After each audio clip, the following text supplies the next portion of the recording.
Did you know an entire village was wiped out by something completely invisible? Lake Nyos in Cameroon looked perfectly peaceful on August 21st, 1986.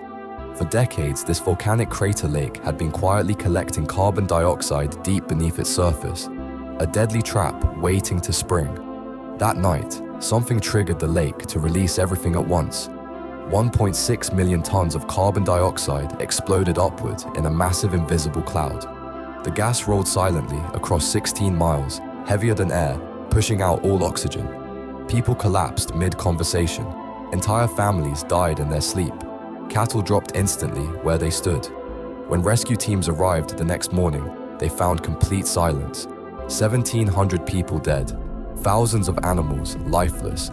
Survivors who escaped described smelling rotten eggs before losing consciousness.